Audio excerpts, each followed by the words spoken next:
नमस्कार दर्शकों, आप सभी का बहुत स्वागत है, अभिनंदन है हमारे बेहद खास कार्यक्रम स्पॉटलाइट में। मैं हूं आपके साथ चित्रा शर्मा। स्पॉटलाइट एक ऐसा कार्यक्रम, एक ऐसा मंच, एक ऐसा प्रोग्राम जहां पर आपको प्रेरणा दी जाती है कि आप अपना योगदान समाज सेवा में कैसे ला सकते हैं, कैसे इसमें आप अपनी भागीदारी बना सकते हैं। और इस खास मंच से हम आपको कुछ ऐसी शख्सियतों से रूबरू करवाते हैं, उनसे आपकी मुलाकात हम करवाते हैं जो ऑलरेडी समाज सेवा में लीन रह चुके हैं, जो ऑलरेडी समाज के लिए बहुत ज्यादा काम कर चुके हैं, समाज सेवा में एक तरह से अपने जीवन को यापन वो कर चुके हैं, अपने जीवन को दान कर चुके हैं समाज सेवा के लिए।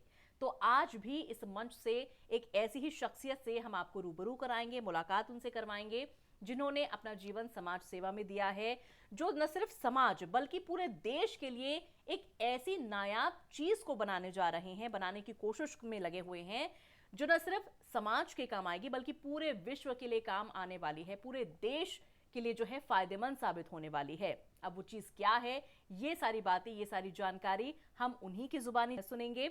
और साथ ही साथ इनके लिए एक और बात मैं कहना चाहती हूं कि ये खाटू श्याम जी के बहुत बड़े भक्त हैं, उनकी भक्ति में भी लीन रहते हैं। तो चलिए देर नहीं करते हैं, जल्दी से कार्यक्रम की शुरुआत कर लेते हैं और स्वागत करेंगे कौशल गर्ग जी का। नमस्कार सर, नमस्ते जी, बहुत बहुत नमस्ते। स्वागत है आपका। आपकी जो ऑर्गेनाइजेशन है, जो आपकी संस्था है, जिसका नाम है Khatu Shyam organic private limited, ये आपकी संस्था है जिसका निर्माण आपने साल 2015 में इसका आरंभ किया, इसकी शुरुआत की।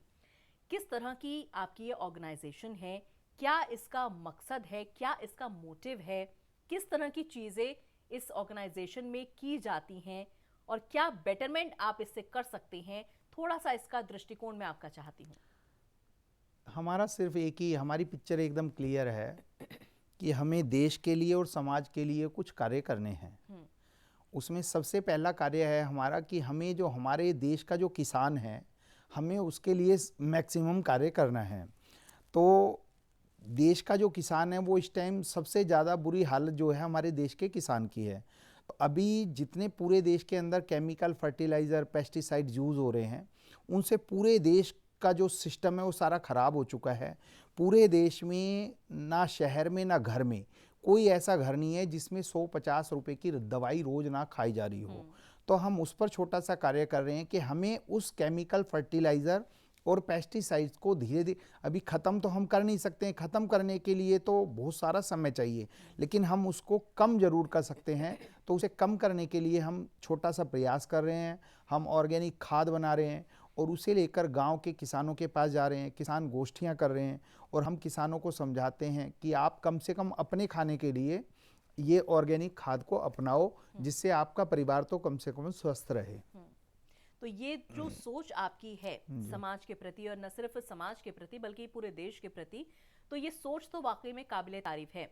लेकिन इस सोच को अमली जामा पहनाने में क्या कुछ मुश्किलात आई? क्योंकि खाद का निर्माण करना और इतनी बड़ी तादाद में इसका निर्माण करना, और वो भी वेस्ट मटेरियल से, चूंकि आपकी कंपनी जो है इस तरह की चीजों को उसका निर्यात कर रही है, तो वेस्ट मटेरियल को इकट्ठा करना, इतने बड़ी तरह से उसका उत्पादन करना, निर्यात करना, बहुत मेहनत लगती होगी, बहुत मशक्कत लगती होगी और बहुत जज्बा इसमें आपका जाता होगा।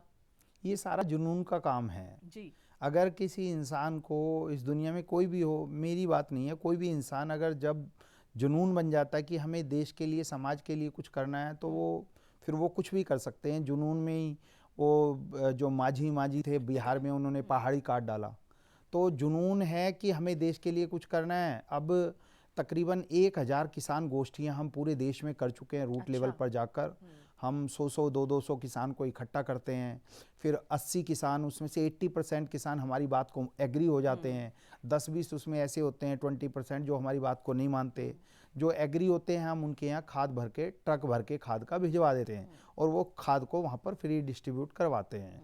तो पूरे देश में हम इस खाद को पहुँचा चुके हैं। इवन तो नरेंद्र मोदी प्रधानमंत्री जी बने थे 2014 में, तो इन्होंने सबसे पहला गांव गोद लिया था वाराणसी में, जयापुर। उस गांव को भी हमने कई ट्रक खाद ऑन रिकॉर्ड दी है। अच्छा, तो जैसा कि आपने कहा कि भाई 80% किसान तो आपकी बात से सहमत हो जाते हैं, मान जाते हैं, तो उनके जरिए जो है काम आसान हो जाता है खाद वितरण का। तो तो जो 20% किसान तबका है जो नहीं राजी होता है, जी जी, उनको भी राजी करने के लिए कोई उनको भी मोटिवेट करने के लिए हम हाँ। काफ़ी कार्य करते हैं। जैसे जो जहाँ हमारी खाद चली जाती है, तो फिर जब वो किसान अपने खेत में हमारी खाद को डालता है तो फसल को देखता है, तो फिर धीरे धीरे वो परिवर्तन होता है, उसका भी मन बदलता है। चलिए, मन बदलता है और मन बदलना भी चाहिए दर्शकों।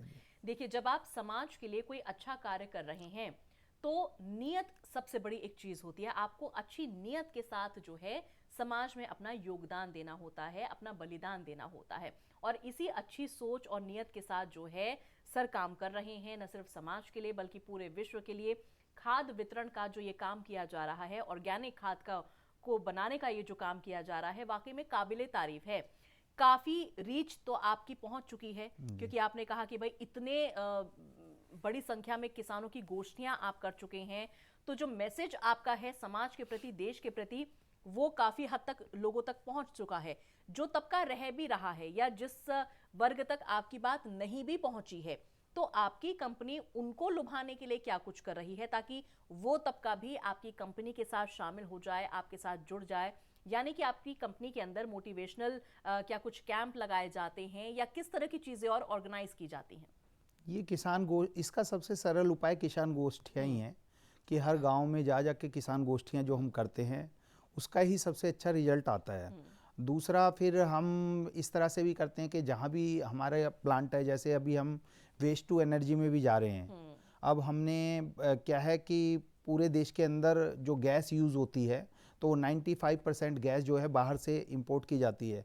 हमारे देश का सारा रेवेन्यू पेट्रोल, डीजल और गैस को खरीदने में लग जाता है। तो अभी हमने वेस्ट टू एनर्जी पर भी काम कर दिया है। जहाँ भी हम प्लांट लगाते हैं उसके पास में 10-20 एकड़ हम ज़मीन ले लेते हैं एग्रीकल्चर लैंड किराए पर, तो वहाँ पर हम ऑर्गेनिक फार्मिंग कर देते हैं। तो वहाँ किसानों को इन्वाइट भी करते हैं कि आप आओ, देखो, आपको ऑर्गेनिक खेती से ये फ़ायदे मिलेंगे और आपका खर्चा भी कम आएगा, आपकी उपज भी ज़्यादा होगी और आपकी उपज का दाम भी आपको उससे ज़्यादा मिलेगा। तो देखिए, मकसद बहुत अच्छा है और नियत एकदम साफ है, इरादा पक्का एकदम मजबूत है।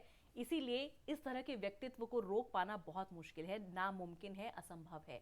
ये तो देश के लिए कार्य करेंगे ही करेंगे। देश की तरक्की हो, देश की उन्नति हो, देश से समस्याएं खत्म हो जाएं, परेशानियां विलुप्त हो जाएं, इस तरह का कार्य कौशल गर्ग जी जैसे व्यक्तित्व हमेशा करते आए हैं और करते रहेंगे। इसी नियत को जो है हम उनके सलाम करते हैं। और सर, वाकई में बहुत अच्छा हमें लगा कि आप हमारे बीच में आए, इतनी अच्छी जानकारी आपने हम सभी को दी और साथ ही साथ आपने हमें एक तरह से चेताया है कि अब समय आ चुका है, आप लोग भी जागृत हो जाइए, जाग जाइए, अपनी दृष्टि खोल दीजिए और समाज की सेवा में आप जो भी कार्य करने का मन बनाते हैं, इच्छा रखते हैं, उसको अब साकार रूप देने का समय आ गया है। आप हमारे साथ जुड़े सर, आपका बहुत बहुत आभार। नमस्कार।